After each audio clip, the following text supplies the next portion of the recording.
Incoming transmission. Radio Rebellion.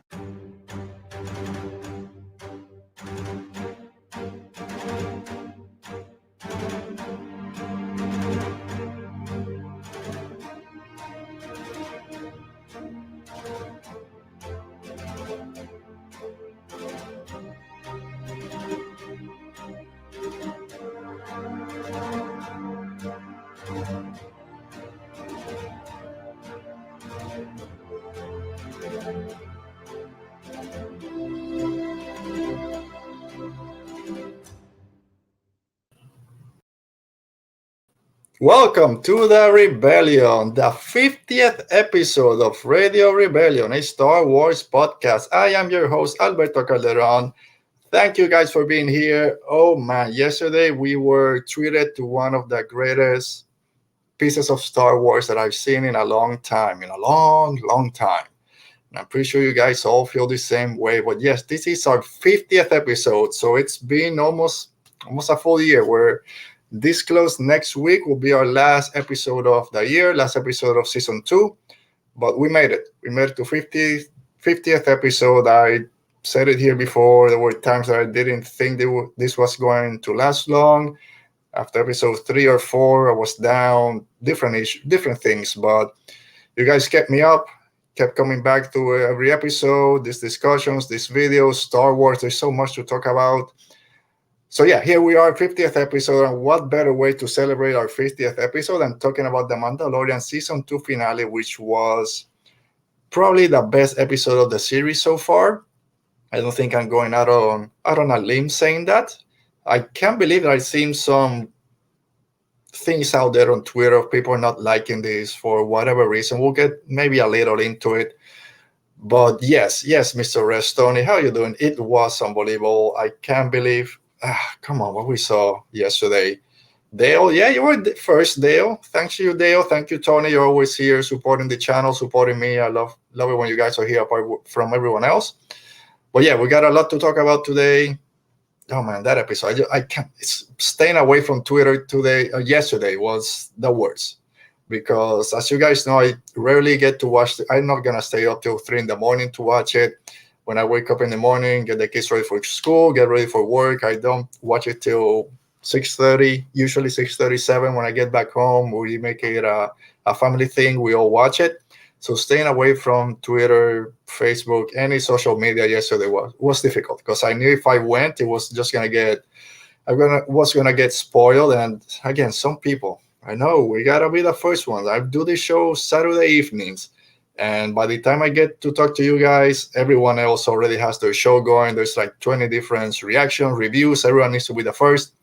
And it's the same for Twitter because, I got to be the first one to say something about it, to get those clicks, likes, retweets, or whatever. Yeah, they'll know it. Staying away from Twitter is your specialty, as you're saying. It is. You got to, I think I said it last week. It's, if you're not going to be able to see it, you know what you're getting yourself into if you go into social media. But again, us creators, whatever you want to call those, YouTubers, podcasters, we're all fans. We don't want to be spoiled. So why are we spoiling it for someone else just because we want to be the first one to get a video out there or whatever?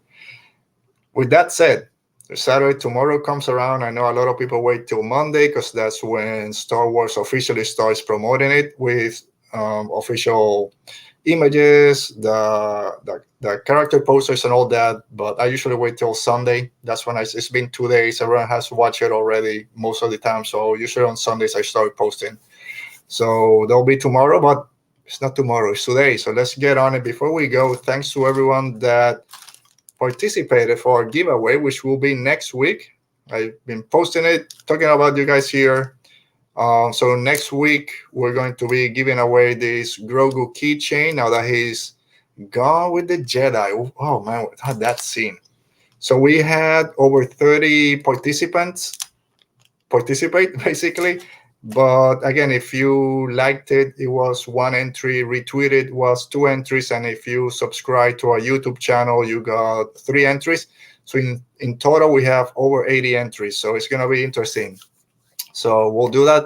I'm probably going to record myself picking the number, picking the winner, and then I'll show that next week to see who the winner is on our final episode of the season, final episode of the year, right after Christmas. So it's a Christmas gift, a Christmas miracle for someone out there. All right, so let's get on it. Let's talk Mandalorian Season 2 finale. There was so much speculation going on. First off, the only shot I could wear today, Mando with little Grogu, had to wear it. Again, so much speculation. What could this episode be? First, starting with who's gonna be the director. That was the first thing, right? There was this big, I don't even know what to call it, last week or during the weekend. Not the weekend, during the week, everyone was speculating is it gonna be George Lucas? Is it going to be Rian Johnson? Because it's just been the third anniversary of The Last Jedi. It's so many speculation who's gonna be the director. I didn't buy into the hype. I don't know what got everyone confused that they had announced. They had announced all the directors before, but they hadn't matched them with an episode. We knew only that Favreau was doing the first one, and that whichever Filoni director was most likely going to be the one with Ahsoka. So I think we knew he was going to do Chapter 5, or when we heard that that's going to be the episode with Ahsoka, then we knew he was going to be him. But we didn't know all the other directors where they were going to fall. So there was a lot of speculation last week, just who's going to be, George Lucas, Rian Johnson, someone out of left field. But we got it was on Thursday evening or Thursday morning. It was said, it's going to be Peyton Reed. Peyton Reed directed. You're saying it, Dale. Peyton did well. He did great. And I posted it last night. I haven't heard a lot of praise for Peyton Reed. It's all been given to Filoni and Favreau. Well deserved. They are the architects of this series. But I think Peyton did a great job. He directed what's known as the Frog Lady episode. We've discussed that here. We really enjoyed that episode. It's got my boy, Dr. Mandible. He was there. So when I heard Peyton Reed, again, he's got the background. He has the pedigree. We're going. If you didn't like that episode because of the writing or Frog Lady and all that controversy behind it with Grogu eating the eggs, that's one thing. But Peyton Reed is a great director. You still have Favreau being the writer for the episode, so I was content before it, and he did great. Ludwig, let's talk about the music real quick. I'll be honest. I know a lot of people have loved the score this season more than season 1. For me, I don't know. The score has been a little more muted this season. I haven't heard it so as loud, as recognizable as we did in season 1. I don't know if it's because we already know the theme, so I didn't hear them that much. But yeah, the Eris episode, that's my second favorite. I think again, the Boba Fett one, the Eris, when we met Bo Katan, Koska Reeves, which came back. I was gonna wait to talk about it, but again, people out there, us fans, we need to know that when you ask a Star Wars actor, hey, are you gonna be in Star Wars in the future? And if they say no, or I haven't heard anything, it doesn't mean anything, okay? We learned this from Ewan McGregor for 4 years. Count them. 1, 2, 3, 4.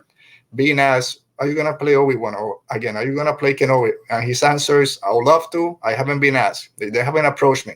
When they finally announced it, he said, I've been lying to you guys for 4 years. So when we had Sasha Banks coming in that episode as Koska Reeves, a lot of people love her performance. Again, we did also. Give me all those Mandalorians. She was asked, hey, can we see you again or something? And she said, I'm not going to be another. I was just here for 1 episode. I'm not back for season 2. I don't know anything about season 3. Everyone was down because we wanted to see more of her. I said it on Twitter a few times. I don't know if I said it here. That doesn't mean anything.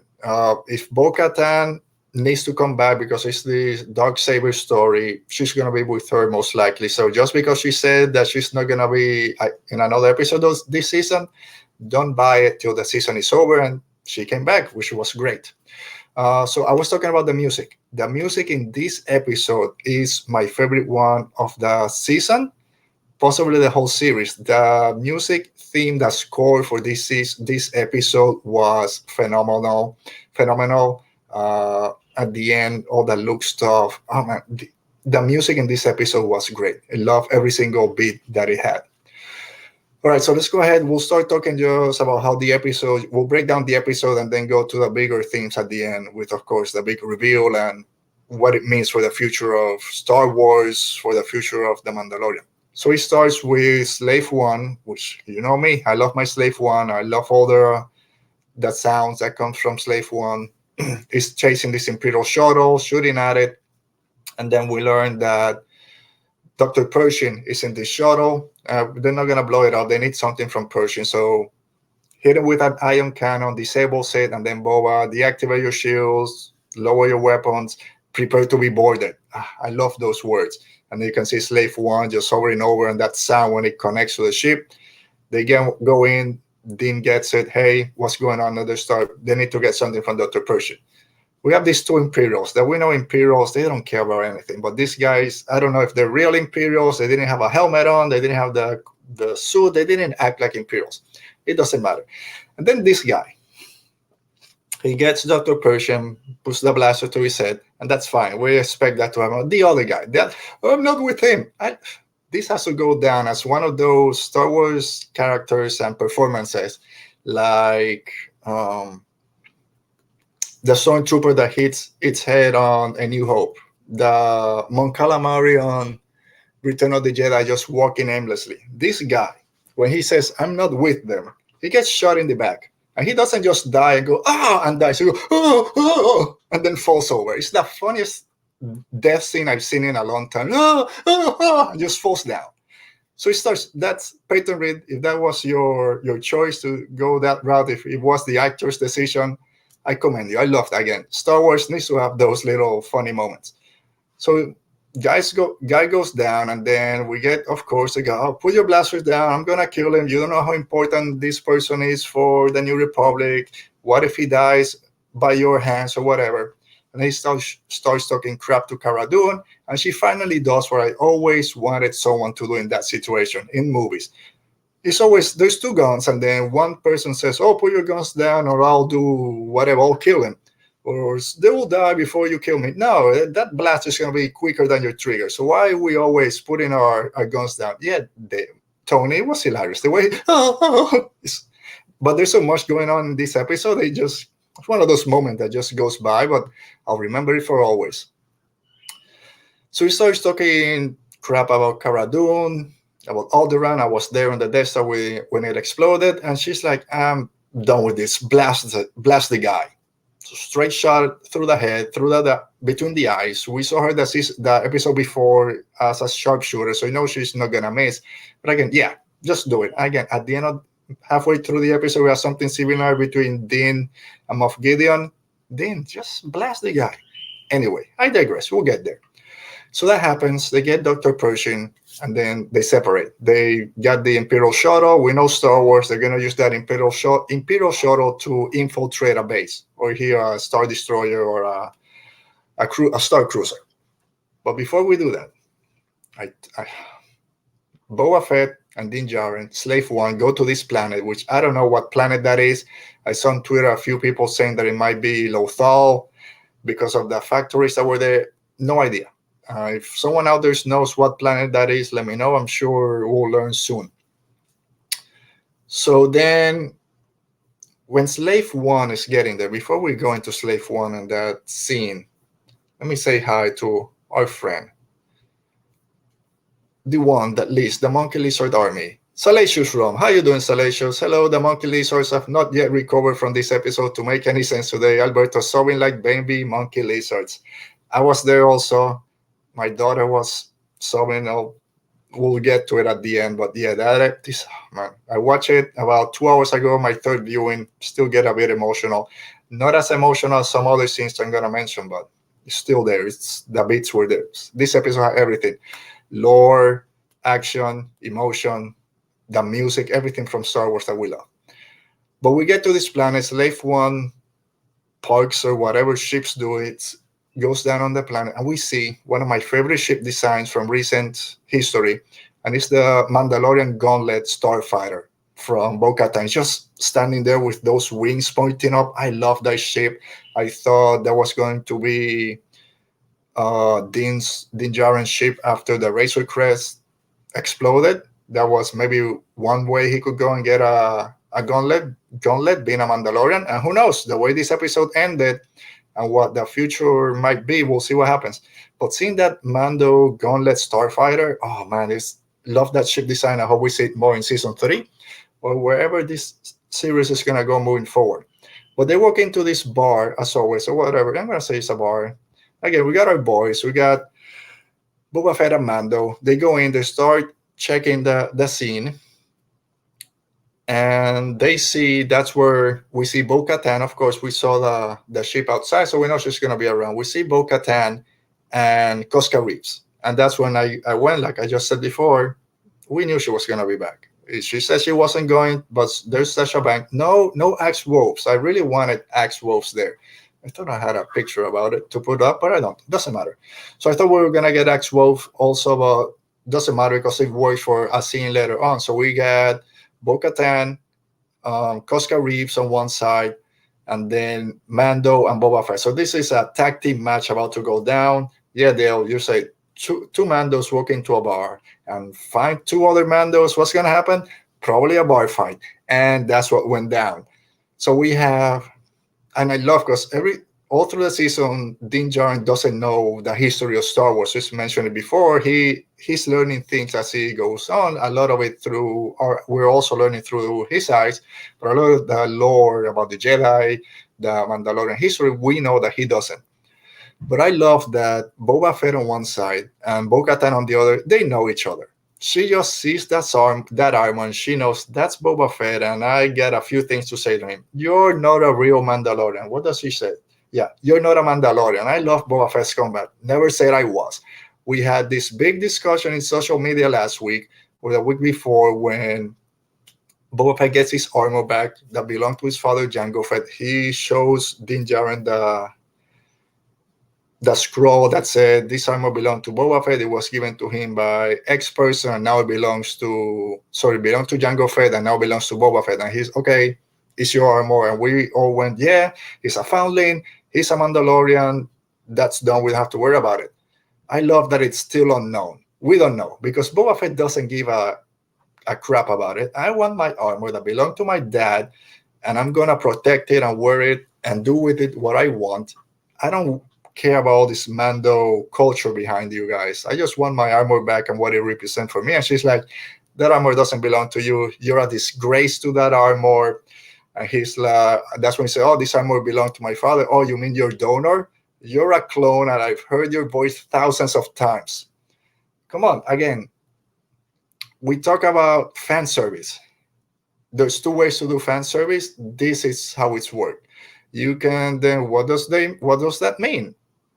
We've watched the Clone Wars. We know what's going on. And even if you just watch Attack of the Clones, you know the history. But if you watch the Clone Wars, all the clones, all the history of Mandalorians with Bo Katan, with Satine, I heard your voice 1,000 times. It resonates. It means something different for us, which it's I don't know. It just hits me because then you start all the. It's just awesome. Yeah, they started fighting, and then everyone clears out. Yes, we gotta do. You just see Mandalorians walking in, just clear the bar. You know something's gonna go down. But then when she says, "Oh, I heard your voice 1,000 times," he hits back. Well, my voice might be the last one that you hear. Cosca Reese stands up. She's had enough. She's already had her spar with Boba. Oh, I didn't know sidekicks were allowed to talk. He comes back with a jab. They had it. They go at it. Two Mandos fighting, top of the game. And like always, I think I've said it almost every other episode. When Mandalorians, usually Din Djarin, but now we can see when Mandalorians, where a fight is not going their way, they always resort to what? Flamethrowers. They did it on season 1. They did it in this season. They've done it a few times. And then here we have two of them about to burn themselves alive. I don't know if Beskar, it can deflect blaster bolts, it can deflect lightsabers. I don't know if it can deflect flamethrowers. Maybe it just gets extremely hot. It's metal. You'll burn up from the inside. But they were ready to burn each other. Bo Katan said, the two of you stop it. We should have fighting this hard against the Empire, and then we wouldn't be in this position. And then Mando says, hey, I can get you to Moff Gideon. He has the key. And she's like, I just want the dark saber to retake Mandalore. Boba Fett's like, Mandalore, the Empire turned that place to glass. There's nothing there. Anyway, so if you get me to Moff Gideon, I'll help you get the child. And then she says, okay, I'll help you with your quest. After you finish your quest, reconsider my offer of joining my cause of trying to retake Mandalore. He said, we'll see about it. I'll think about it. So after that, they're gone. So now they're back on Slave One. The whole crew is together, hatching this plan. They're talking to Dr. Pershing. Okay, this is Moff Gideon's cruiser. This is how we're going to go in. And they hatch the plan. We don't have to go through the plan. So they're going through hyperspace. They have the Imperial shuttle, the Lambda's Imperial shuttle with most of them in there, except Boba Fett, which is following them on the Slave One. I love always something Star Wars that I love. Even watching the cutscenes for Jedi Fallen Order that I saw earlier this week. Thank you to Connor Depa Bilaba. Thank you for recommending. I saw it yesterday. Every time a ship goes out of hyperspace, it's just an awesome sight. So here we have both of them. Boba Fett is shooting the shuttle, just trying to create this confusion that they're getting shot, and then creating this distraction. They call to the cruiser, hey, we're getting shot, let us emergency landing. And then we see something we hadn't seen in Star Wars before, and I absolutely love it. One of my favorite visuals in Star Wars, and that's saying a lot. We saw it, something similar in The Force Awakens, when Poe and Finn are trying to escape from the Star Destroyer. They're still in a TIE fighter, and we see for the first time kind of TIE fighters leaving the shuttle, that shuttle bay, landing bay. So we saw that differently. They had the string or the cable holding them on, and then they shoot out. But this was different. This was that TIE fighter launch tool, and that's 100% Top Gun right there, aircraft carrier shot. They line them up. You have this runway, basically. The TIE fighter pilot pulls forward on the yoke. He goes back, and it just flies out. And they give that shot of the TIE fighter just shooting down that tube and then just going out. It makes you feel like you were there. It's an awesomely visual shot. All the shots this season have been great. And that one is one that's, every time I watch this episode, that's one of the things I'm waiting for. I got to watch that every time. Dale, you're saying it always with the flamethrowers. When everything else fails, burn them. That should be the Mandalorian creed. If I ever become a Mando crew of two, I can't believe I'm so excited now. Anyway, that's gonna be my creed. When everything else fails, burn them. Well, yeah. Someone was confused. I didn't have another entrance exit. I'm sure that crews have to have more than one entrance. We saw where the dark troopers were coming in. That's it. Just a launch tube. And yeah, it was like a catapult just going through a roller coaster. Once you go up, just go. So it was, again, a great visual. Well, they go in. Boba Fett flies off, kills those two TIEs that were sent after him, and he goes. He goes into hyperspace, and okay, he'll be back to rescue them. We don't see him again. We'll see. So... oh man, I'm so excited to talk about this episode. I forgot to say that this is from This Week in Mando Reviews. 20 minutes late, I'm introducing the segment that we're talking about, Chapter 16, The Rescue, full spoilers. I'm pretty sure you all knew that already, but it's good to have it there. I don't know why, I just like having it there so you can scroll on the bottom. So they make it to the landing bay. The ram goes down, and then we have the great all-female battle. And these already people are comparing it to the scene in Avengers Endgame. A lot of people saying this was a better version of it. I don't want to get into that discussion. I think both of them were well done. I like both of them. But this one, it's a little bit different because, well, first we have Bo Katan, Koska Reeve, Fennec Shand, and Cara Dune. They all have earned their spotlight. Thanks, all right, being here. Thanks to past episodes, they've all earned this, being the ones doing this incursion or intrusion. Now, when you go into a place and you infiltrate it, they have earned this infiltration because of a lot of things they've done in past episodes, right? These last probably 4 episodes, a lot of the action has focused on one of them. And then this feels right, that it belongs. It's not a cheap promotional move. Just okay, it's we need to be more diverse. Let's just put them there. No, they deserve this moment and they killed it. And it also kind of shows it sets them up as believable leads and co-leads of their possible spin-off shows. And we'll talk about that at the end. I think all of them are gonna show up in different here you go. Thank you, Dale. Infiltration, invasion. When excited, words sometimes forget. It doesn't matter. You know what I'm saying. But they go in and they wreck shop. Stormtroopers getting blasted. They go down this corridor. Koska and Bo Katan fly off on their jetpacks. They come back, shoot down like 7 stormtroopers. It's a great shot when they're in that factory assembly line of a stormtrooper look like a diamond, and then Fennec Shan just angles herself, shoots right through it, blows the guy off. It's a great scene, totally deserve it. Again, and then they make it to the bridge. Moff Gideon is not there. That's what Bo Katan wanted. He's not there. All right, so that's happening on one side. Let me take a first drink of my water. All right, so Moff Gideon's not at the bridge. Where could he be? We know where he is. But first, after they're doing their infiltration, creating their distraction, Din Djarin walks out. It's by himself. It's walking in the shadows, staying away from the troopers. And then Moff Gideon has said, activate the Dark Troopers. We get a few minutes before they're fully activated. Mando, here you go. You have the stick connected to the console and close those blasters so they don't get out. Of course, he doesn't make it. The blaster's open. He's like, no, trying to run. Close it. It's closing. One of them holds it. He tries shooting the guy or the droid, but he couldn't. And then we turn into Terminator. This is a full-on Terminator scene. My wife said it just reminds me of the T800, is it? Yeah, T800. Breaks through. The door closes behind with the other 35, but he goes and just beats the crap out of Mando. I don't know, Dale. Hey, that armor helps. How does Din pick up 4 girls? You gotta learn that trick. Man, it would have come handy, I don't know, 15, 20 years ago before I met my wife. Now I'm fine. But yeah, again, it's the armor. That armor is awesome.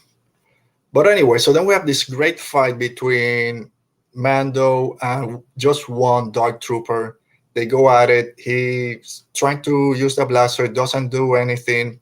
He gets punched in the face, goes thrown about 20 feet into the wall. He gets thrown into another wall. He starts getting choked. Then he just starts getting punched in the helmet. Thank God for that best car, because you could have get crushed. And again, all the Game of Thrones comparisons are going to be there. Thank goodness you have that helmet on, because if this was the mountain and no helmet, we know what happens. He's getting blasted. And what does he do? Flamethrower. Again, it's not working out. Flamethrower bought him some time. He got thrown into the ground instead of getting choked. He starts fighting again, gets kicked. Then he gets close to that Beskar staff, gets it, stabs the Dark Trooper in the neck, pops the head right off. Great action scene. Loved it. And then again, that's just one. He pulls then the handle, the bay door opens, and the other troopers go flying into space. Oh yeah, that was it. That's what we got. Dark Troopers. We make this big deal about Dark Troopers just to get blown into space. We knew they were coming back, but that's fine. That's the tension. That's when tension builds. So after that, he goes into trying to find Grogu. Where's Grogu? That's what he wants. Basically, that's the only thing he's there is to find the child. So when he gets there, the doors open, and there he is. There's Moff Gideon with the dark saber right over Grogu's head. And that's when he goes, oh, drop your weapon. Drop your blaster to Din Djarin. He drops his blaster. And then I go, didn't you just see Cara Dune probably 3 hours ago in that same situation and just shoot the guy and kill him because there's no reaction time? Why didn't he just shoot Moff Gideon? Probably, if you kill Moff Gideon, he might drop the dark saber and kill Grogu, maybe. But I don't know. He gonna just blast him. Well, he doesn't. Push the blaster down. Then he tells Mando, "I know that you don't have any more. All your salvos are gone from your wrist rockets. Put your blasters down.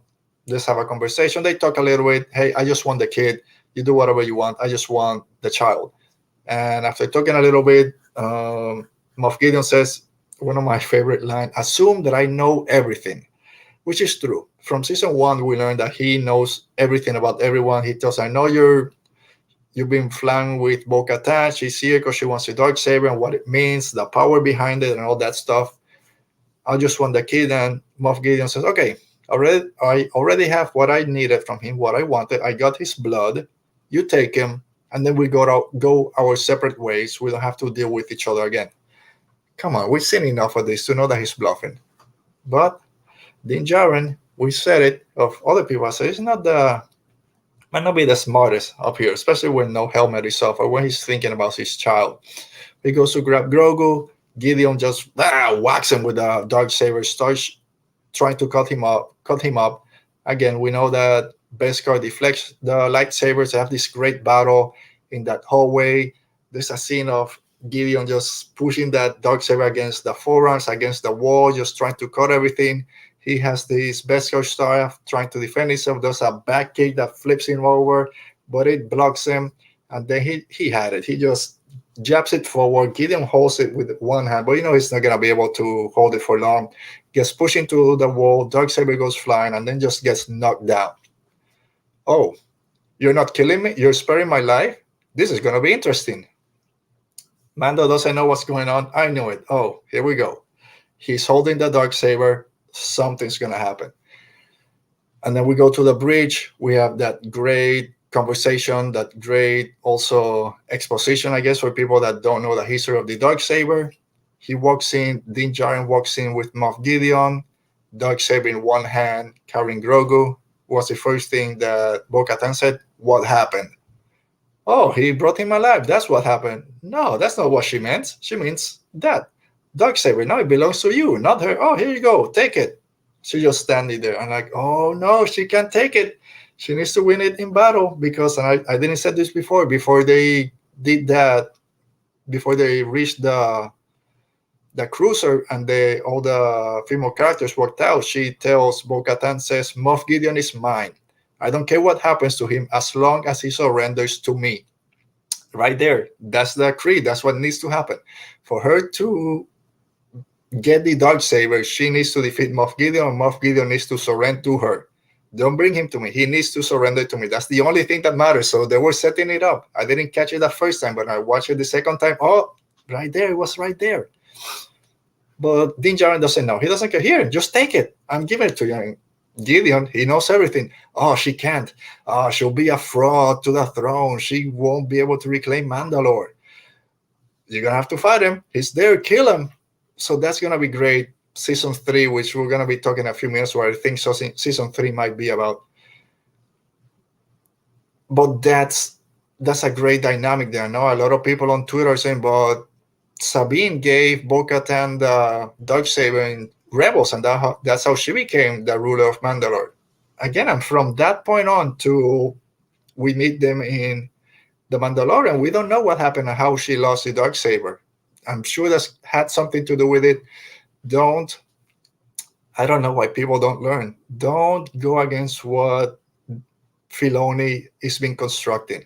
If someone knows the history, the inside Star Wars is him. And Favreau knows a lot, but when it comes to Rebels themes and Clone Wars theme, that's Filoni's baby. That's his division. Don't think that he's forgetting or retconning. We said the same thing. Oh, but why can't he take his helmet off? We know Bo Katan.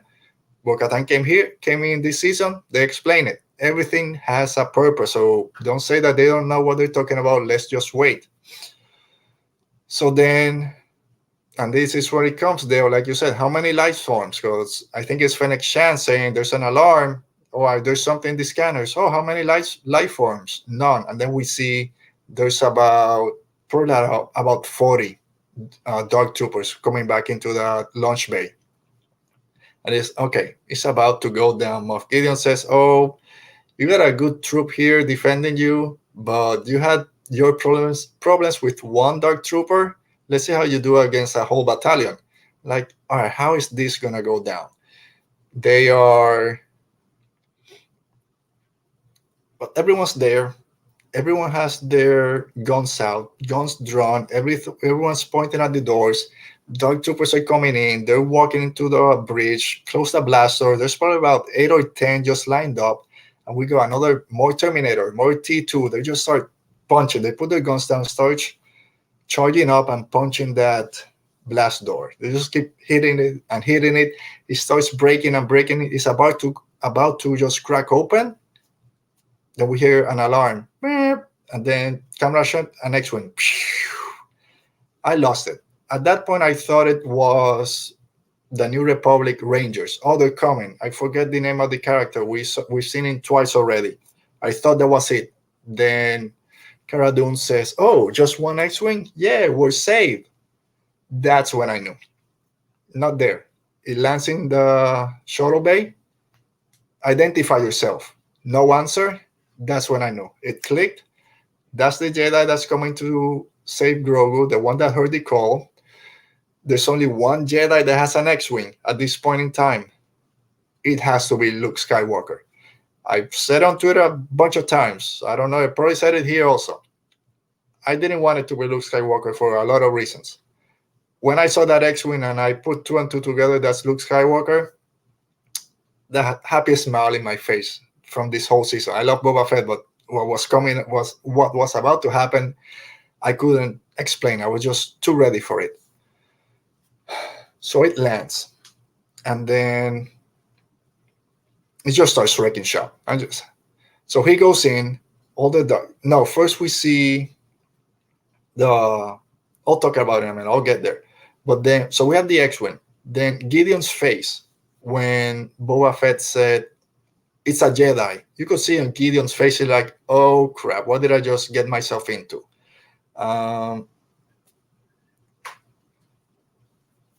As everything's going down, and we'll get into it, and we're gonna divide into a few different, talking about different characters. But then when that happens at the end of that bridge scene, then with all the confusion going on, Moff Gideon shoots Bo Katan a few times, tries to kill her, and then shoots a Grogu, but Din Djarin jumps in the middle, blocks the shot. Moff Gideon, he's an Imperial. He's about to kill himself, but Cara Dune sees it, knocks the gun down, knocks him over. That's done. Right. We had a great reaction from Grogu when he sees the Jedi arrives. When the X-wing arrives and what's your designation? He doesn't answer. You can see Grogu react. He sensed that a Jedi was there. He started to pick up, his ears pricked up, and his face changed. And he went to that monitor. He put his hand out, touching the screen. There's the Jedi. He came for me, which was a great scene.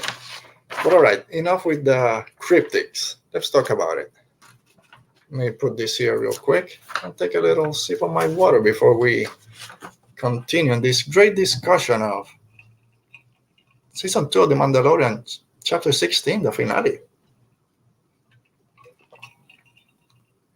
All right, so like I mentioned, the alarm goes off, the X-Wing shows up. One X-Wing, whoa, we're safe. He didn't answer when he was asked to identify himself, and that's when I knew that has to be Luke Skywalker. Then, for some reason, all the Dark Troopers stopped fighting, stopped hitting the wall. One of them asked, I think it's Fennec Shand or Bo Katan, why did they stop? And this is when Ludwig outdid himself. The music is this ethereal music when we see this hooded figure just walking through the hallways. It's perfect for the Jedi myth. We haven't seen Jedi in 2 seasons.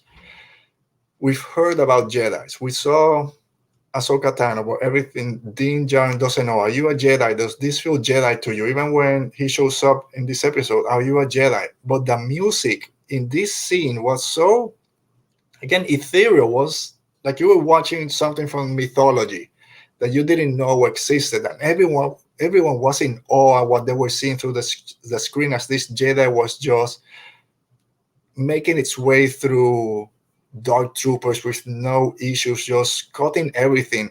And then when we saw the green blade, when we saw that green lightsaber being held by a gloved hand, then it was confirmed, yes, it's Luke Skywalker, nothing else again to it. We know who the Jedi is. I thought it was going to be something else. I didn't think any Jedi was going to show up this for this scene, but I'm glad I was wrong because just the execution was outstanding. So we see this Jedi just going through everyone, just wrecking shop, and then we have he's destroying dark troopers, and then he gets into an elevator, and the elevator closes. All the troopers turn around. What do you see? You see a hallway. We talked about it when we talked about our scary scenes in Star Wars. Hallway scenes in Star Wars. Daredevil put it on the map as hallway scenes can be great. Star Wars has elevated to another level. Rogue One, Clone Wars Season 7, and now The Mandalorian. Elevator opens, and we have a dead-on recreation of Darth Vader in Rogue One going through Rebel troopers. But here we have Luke Skywalker, Jedi Master, going through legions of dark troopers, cutting everyone, using the Force, slashing, dashing, throwing them across the hallway, using the head of one of them to bash another one in the head, and then grabs that last one and just crushes him with the Force. Again, Luke, he can still have that dark energy in him. He destroys everyone. One of the greatest scenes in Star Wars. Again, the music is just awesome. I think a lot of the moves are very similar to what Darth Vader did in Rogue One. And I don't know how you can be against this. I understand that people that didn't like The Last Jedi, the way that Luke Skywalker was treated in The Last Jedi, are using this as their excuse or their moment to say, yeah, there you go. Filoni and Favreau, they don't like the sequel. They don't like Ryan. They don't like Kathleen Kennedy. Haha, this is them laughing at them. Come on. Dude, this is still 25 years before The Last Jedi. Everything that happened to Luke happened afterwards. So, but here we have both versions. It's the same. When we got Rogue One, we have only seen A New Hope. And the way that Darth Vader fought in A New Hope, it was very pokey and jabby, and we all wanted to see more, and we got that in Rogue One. It doesn't change A New Hope, but we got that badass Darth Vader in Rogue One. This is the same thing. This look doesn't change the Luke Skywalker from The Last Jedi. It's just a different version of Luke, and yes, that's what we thought we were gonna get, or what we wanted. I wanted that look in The Last Jedi. We got a totally separate look, which I also enjoy very much, which I think works for that timeline, for that time frame. But here, 25 years before The Last Jedi, this is the look that we see, the Jedi Master. And he just wrecked shop. And it was, again, a great scene. I love or hate The Last Jedi. This scene is just spectacular. But it doesn't detract from The Last Jedi or anything else that you thought about Luke in that movie. So then he gets there. And like I mentioned, Din Djarin sees Grogu looking at Luke through the monitors and admiring him. And I think at that point, he knows that their time together has come to an end. He doesn't want it, but he sees Grogu reacting. He's looking at Luke, he's putting his hand on the screen, and Din Djarin is seeing this. He's like, okay, I completed my part, was taking him to meet another Jedi, one of his kind. The end has come for this journey. Doors open, Luke walks in, takes the hood off. We have the reveal of Luke Skywalker officially, and then the Jedi theme. That Binary Sunset theme starts, and I start getting emotional. That's my favorite music in Star Wars. We have Luke Skywalker extends his hand to Grogu. Come here, little one. It's great. As a fan of Star Wars, and I know a lot of people are against what happened later, as a fan of Star Wars, there's not a lot more than you can ask. It's just incredible to see Luke Skywalker again. The voice was done by Mark Hamill, and it matches. It doesn't feel like an older Mark Hamill. It feels for the era, and it was just amazing. And I said it before, in all my predictions, we're not going to get a Jedi at the end of this season. It doesn't make sense because Grogu is not going to go with the Jedi. He needs to stay with Din Djarin for a little bit longer. We're only gonna get at the end of the episode, the cliffhanger is gonna be Ezra. We're gonna see Ezra. He's gonna be with Thrawn, and that's gonna be the end, and that's gonna be season 3. Completely wrong in all accounts. And I'm glad. I'm glad I was wrong in most of my predictions, except a few, because I thought that the Dark Saber storyline was come to an end, and it did partially because it's no longer with Moff Gideon.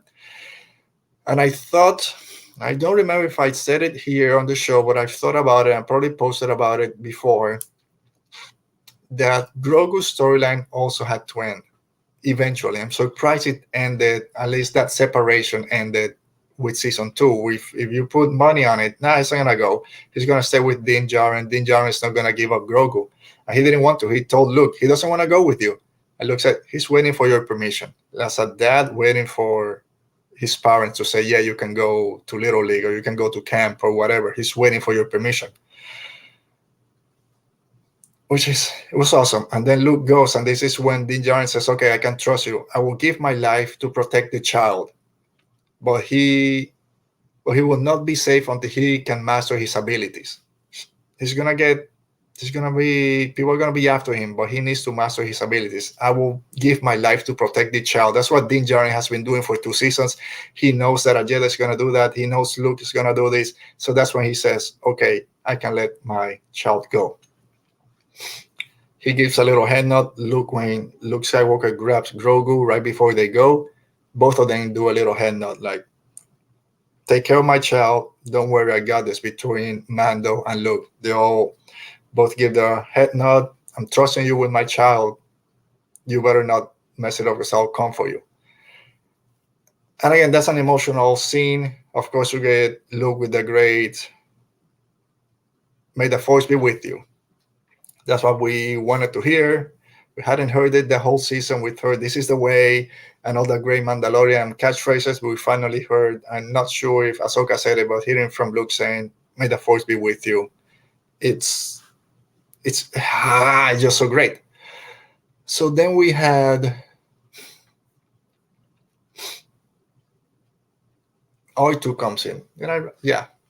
So before that ending, before they go, R2D2 comes in, and that's when R2 comes in. Everyone starts celebrating because R2. That's probably the biggest surprise. I didn't think R2D2 was gonna be there, even though Luke was there. It was great seeing R2 again.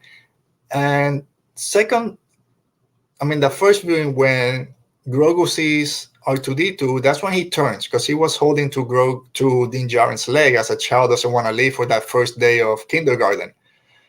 But he hears R2, he turns around, he gets happy, he starts walking to R2, and R2 is just chirping and saying something. And then Grogu said something, and R2 reacted very emotionally, very happy. He started chirp, chirp, chirp, chirp, chirp, chirp, bouncing back and forth and chirping. And I'm wondering now, because Grogu is 50 years old, he was in the temple. Do they know each other? Is there a history between R2D2 and Grogu that they recognize each other?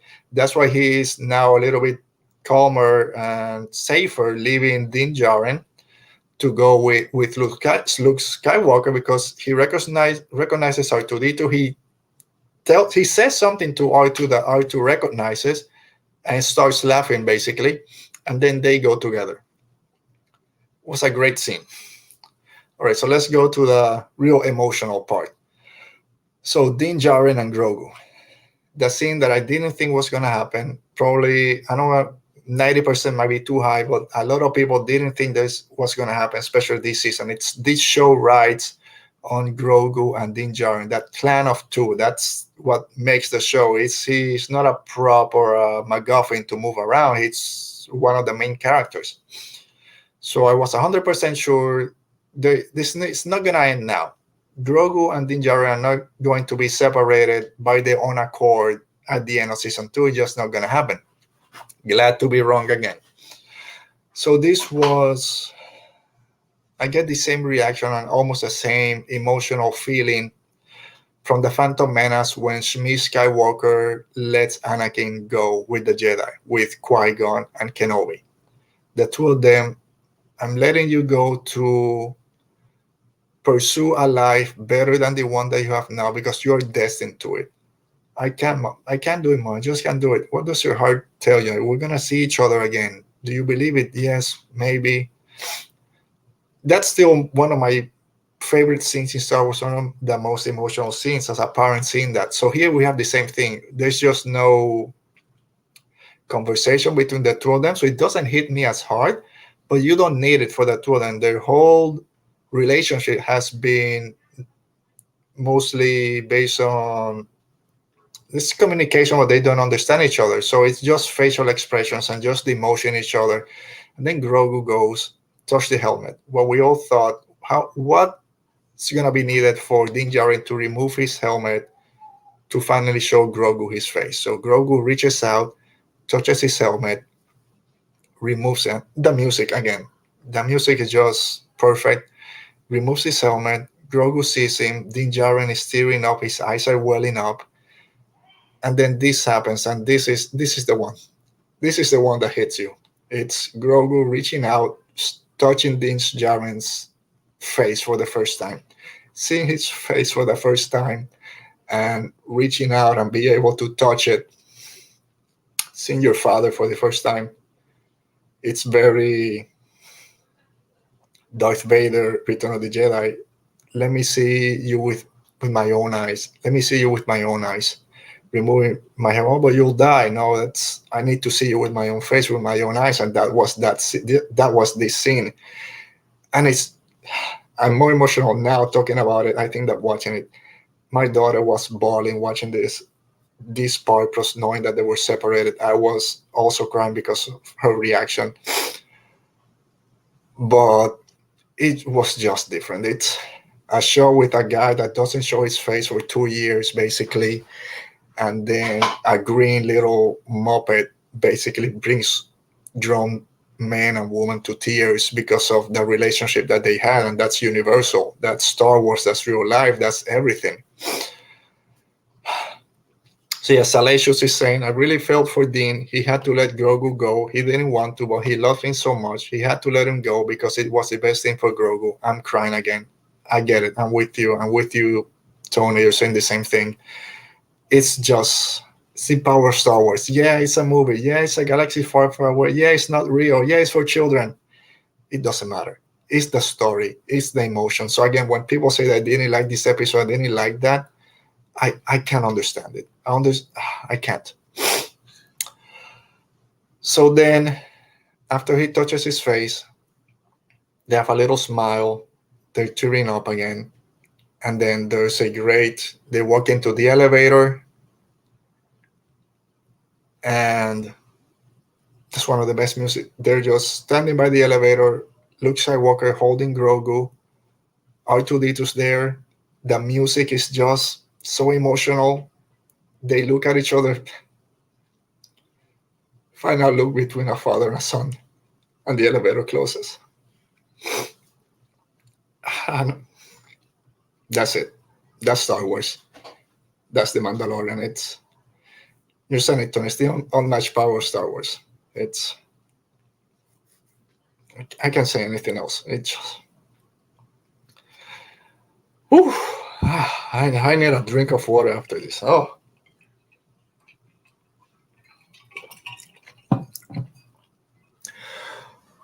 All right. So then it fades to black. And I'm there. No, the credits are going, but there's no art, no concept art showing. So it's a different ending. Me in my crazy head, knowing that it's a different ending and that it looks weird, I said to my wife, okay, turn it off. And she said, you're sure? Yeah, just turn it off. Let's do something else. And I shut off the TV and I walked away. And so that happened. And I'll go back to that point. So what other points happens? Other things we didn't touch about. So thinking about the future, about season 3. So who's still out there? So Moff Gideon is still alive, right? So that story hasn't ended. Is he going to go with Cara Dune and the Rangers of the New Republic and be dealt with? Dr. Pershing is still alive. We don't even know. Is he still in that Imperial shuttle? Is he going to be taken with Gideon? We don't know. But that's still there. The Magistrate is still alive. throne and all that stuff is still there. We have the Ahsoka show. Is she gonna be part of that? They already collected Grogu's blood, so that sample is somewhere in the Imperial Register. So that's still in play. So there's a lot that can still go on. But like I was saying, so after the episode ended, I was playing with my son. We were playing Battleship. For the things after this, we're playing Battleship, and I'm sorry, Salacious, I got you again. I got more emotional talking about it here with you guys than actually watching the show. But it's again the power of Star Wars. You said it, Rez. So I'm playing Battleship with my son, and then my brother starts texting me. We start talking about the show and how awesome it was. He's older than myself. Jose, you're the eldest in the family. And he's an OT, yeah. He prefers the original trilogy, and he's all for it and that look. So we're just texting back and forth how awesome everything was, that scene, and seeing Luke Skywalker again and everything that happened. And then he says, oh yeah, well, that post-credit scene. I'm like, what? Post-credit scene? Yeah, there's a post-credit scene. I didn't mention anything on the text because you didn't bring it up. I said, hold on, I gotta go watch this. Told my wife, turn on the TV show. There's a post-credit scene. We got up, and she's like, I told you, why did you turn it off? You of all people. I'm a noob, I guess. So here we go. We go through all the credits. And man, what a post-credit scene we got. So we get to Tatooine. We see the two sons of Tatooine. And like, okay, we're on Tatooine. Whoa, Jabba's palace? We're going to Jabba's palace? What's going on? And I thought, okay, that's gonna be, they're gonna end it. No, they show the inside. Who's there?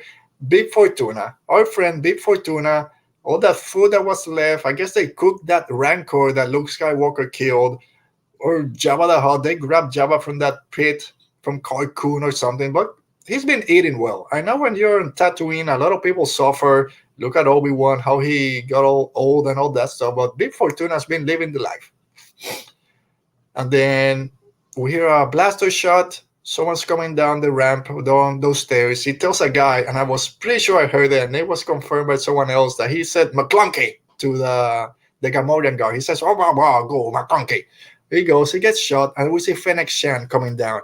And like, oh, crap. I thought it was going to be Cat Bane. Tatooine, I thought, Cat Bane, finally, we're getting Cat Bane. No, it's Fennec Shan. Kills everyone, lets the Twilight go. And then here he comes. We see the shadow first. My boy, Boba Fett, is coming down those steps again. Since Return of the Jedi hasn't been there, faces Bib Fortuna. Oh, Boba, I've heard rumors that you were alive or something. I don't care. Blast the guy. That music again. Ludwig, you killed it this episode. Just freaking push him down, sits down on that throne. How cool was this shot? It's maybe one of my favorite shots in Star Wars. I didn't make this bigger. That shot of Boba Fett on that throne, Fennec Shan with that drink and the blaster just hanging on the side. It's freaking great. It's bringing me back to 87, not 80, like 97 when Boba Fett was my guy. Cuts to black, the book of Boba Fett, December 2021, and I go nuts. All the emotional punch that I just went through, now this is a different one. The Boba Fett show, whatever. So yes, I'm sorry I missed the post-credit scene. I don't know how I missed it. I mean, how I didn't watch spoil, because I went on Twitter afterwards and I didn't see it. You're right, Salacious. You're saying I was really hoping to see a monkey lizard. Unfortunately, no. That would have been the cherry on top of an amazing episode. Maybe next season. What's gonna happen? All right, so let's move forward. So now we have what's the future of Mandalorian? Because there's so many different ways they can go now. So let's start with in general. So can this show continue without Grogu? And this is the big conversation out there for a lot of people that didn't enjoy this part of the show about the two of them separated. There are a clan of two. The show works with Grogu. Not just talk up from a marketing point. It's the biggest seller out there. It brought people that had never seen Star Wars or were never interested in Star Wars. It brought them into the fold. Us as lifelong Star Wars fans took to the guy from first episode, season 1, He was us. He was ours. We were Din Djarin at that point. You don't mess with Grogu. We all love that little guy. Can the show work without him? I've been in the mindset since season one that eventually that storyline needs to end because it can't always be Din Djarin protecting Grogu from the bad guys that want to take him. He's just caring, he's just babysitting. Of course, Grogu's powers start growing and the story is gonna be different, all that stuff. But for me, I thought it has to come to an end at some point. I was thinking season three at the earliest. No way this is gonna happen in season two, but it did. So a lot of people are very, I don't want to say angry, but a little bit surprised that it happened and all the show kind of go on. First, trust Filoni and Favreau; they know what they're doing. But I take it to Game of Thrones. Game of Thrones, we watching season one. There's no way they're gonna kill Ned Stark. He's the star of the show. Is Sean Bean. We all love him from Lord of the Rings and all the other movies he's been in. He's the King of the North. No way they're gonna get rid of the biggest star in the first season. Boom, head chopped off, gone. Show continued, did better. Rob Starks, the King in the North, my favorite character from Game of Thrones. No way they're gonna kill him. Red Wedding, everyone dead. Show continued, keep building and kept getting better. I will not talk about season 8. I like season 8, but we're not getting there. This is not a Game of Thrones podcast. But it can be done. Those things that you said, the show can go on, they just killed off or got rid of the biggest stars. If the story is there, if we got the right writers, it can work. So I see it, I'm looking at it from that point of view. It doesn't seem like it makes sense now. Let's just wait. It will probably make sense later. Will he return in season 3 or season 4? Yes. I don't know which one because Din Djarin said it. We'll see each other again, or I'll see you again. I promise. They're gonna see each other again.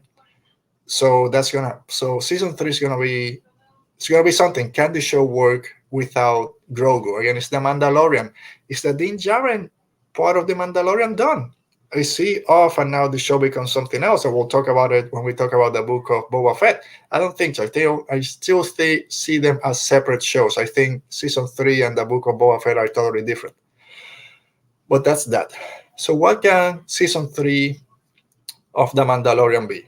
The Grogu storyline is done. Moff Gideon is most likely with Cara Dune and the Rangers dealing over there, and everything that's going off in the unknown regions, the beginning of the First Order. Maybe that's the Rangers of the New Republic show. That's what it's going to be.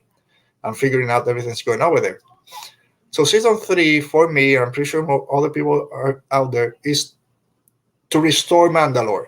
That's it. Bo Katan told him, after we complete your quest, think about joining my cause of retaking Mandalore. So I think that's going to be season 3.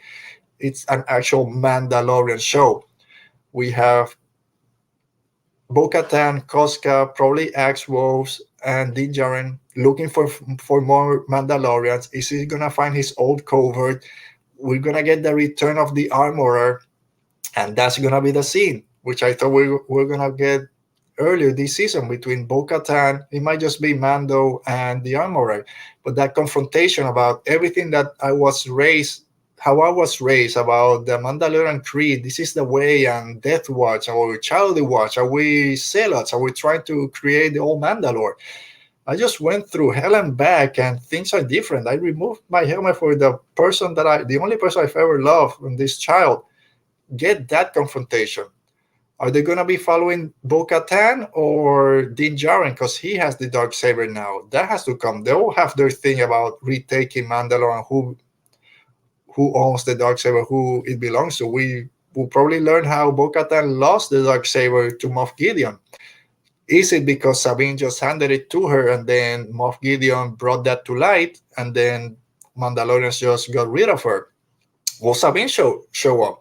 And this is where it makes sense. If this is an actual Mandalorian show, Mandalorian culture, this is when Sabine makes sense, and it's still in that same time frame between the epilogue of Rebels. So it makes sense for her to show up for next season, and then it still ties with the Ahsoka show and with the Rangers of the New Republic because of the Moff Gideon stuff with the darksaber. It touches up with the Rangers.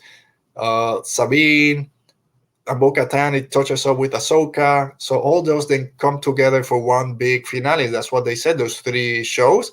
And it's that then Thrawn, the big Thanos of these three shows with Thrawn. What if Ezra shows up in the Ahsoka? All that comes to head in this big amalgamation of awesomeness. So that's what I think season 3 is going to be about. And then you have Luke, who's now with Grogu. I know a lot of people were asking for a more stories about Luke Skywalker post Return of the Jedi. I wasn't one of them. I'm like, I'm fine. Keep the mystery, which we have in the sequel trilogy. Give me something else. I don't want to keep revisiting eras that we already know, even though that's a big chunk that we don't know between Return of the Jedi and The Force Awakens. There's a few things, but not a lot. A lot of people give us an animated show. Now I'm interested. Now I'm interested in a Luke Skywalker post Return of the Jedi show because of what it means now with Grogu and all this story that is behind us now in Star Wars lore.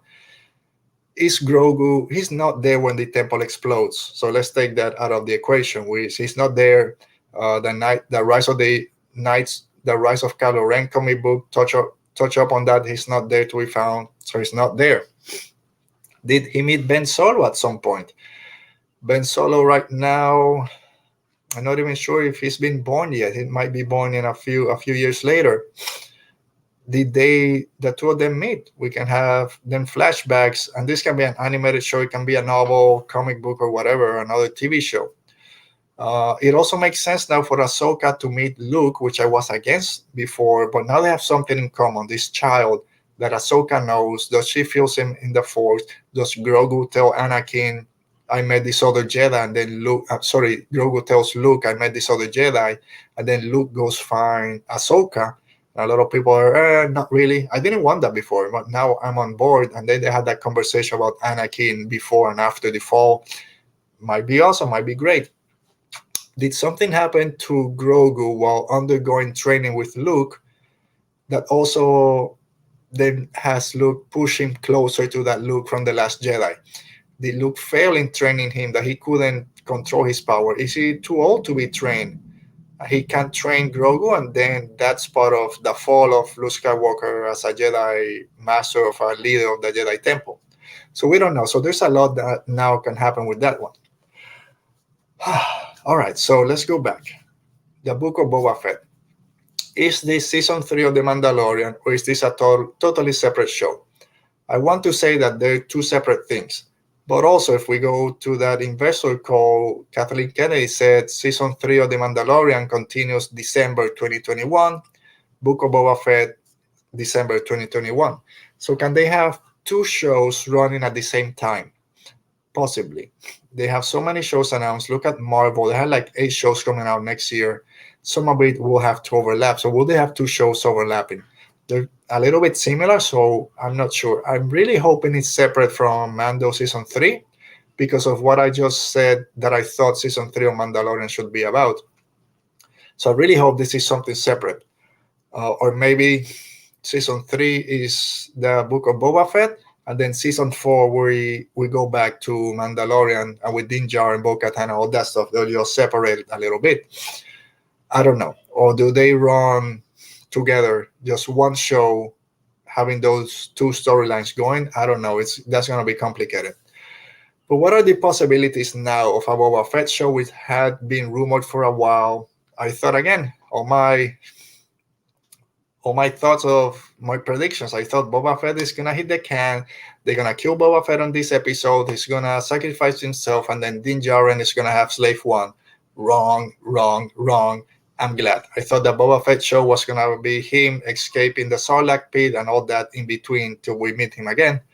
That can still show up, but the Book of Boba Fett is gonna be something totally different, and it's that underworld show. What we all wanted, an underworld show. Boba Fett either in charge of the Hutt clan, of the Hutt cartel, or is he taking over another syndicate? It connects with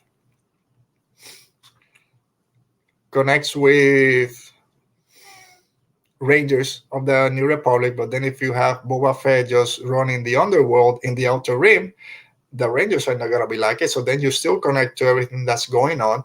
You can bring Cobb Vanth back, which they already have that. Why you stole my armor? Plus, if the underworld is growing on Tatooine, Cobb Vanth as the marshal of Mos Pelgo is gonna have something to say about it. So they can have that confrontation. Come on, gimme. So yeah, Tony, Mr. Rest is saying the book of Boba Fett will be a limited series episode before the premiere. I'm guessing before the premiere of season 3 of Mandalorian.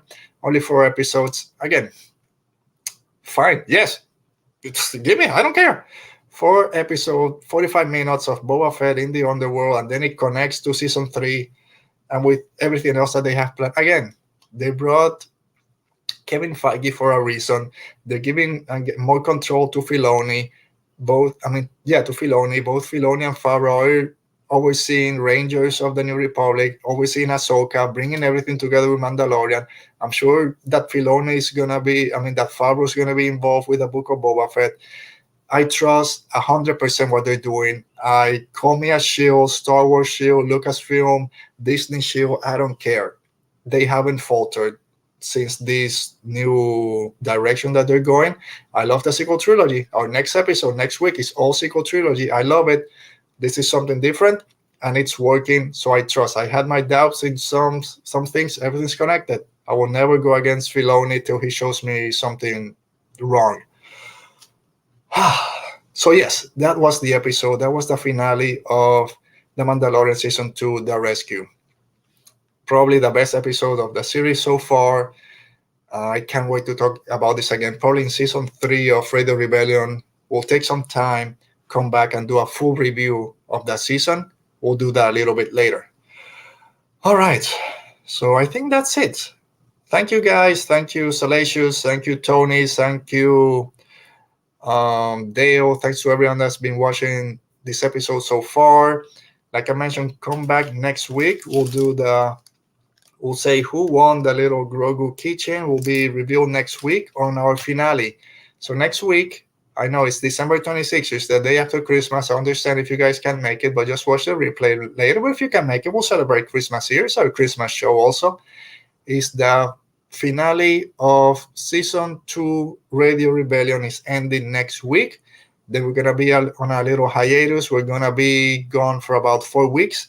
And then we're coming back last weekend in January. I think the 22nd or 23rd, that Saturday, that's when we'll return with Season 3 of Radio Rebellion. So taking a little break. But come back next week. Like I said, we're going to be talking about the sequel trilogy. We're going to be ending our rewind segments, looking back at all the movies, all the theatrical release movies from Star Wars. We've done all the other 17, feels like. We're going to be talking about Force Awakens, The Last Jedi, and The Rise of Skywalker. So make sure to be here next week at 5 p.m. Thank you guys again for being here. Make sure that you hit that like button. Make sure to leave a comment later. Subscribe to the show if you're not already. And if you're watching this on the podcast, on the audio podcast, make sure to leave us a review. If you're watching this on YouTube and you haven't rated us on the podcast, go ahead and do that. It doesn't take that long. And if you're watching this or listening to this on the podcast, then go to YouTube and subscribe to our channel. It's good to know that people like what we're putting out there. You can follow us on Twitter and Instagram at Radio Rebel Pod.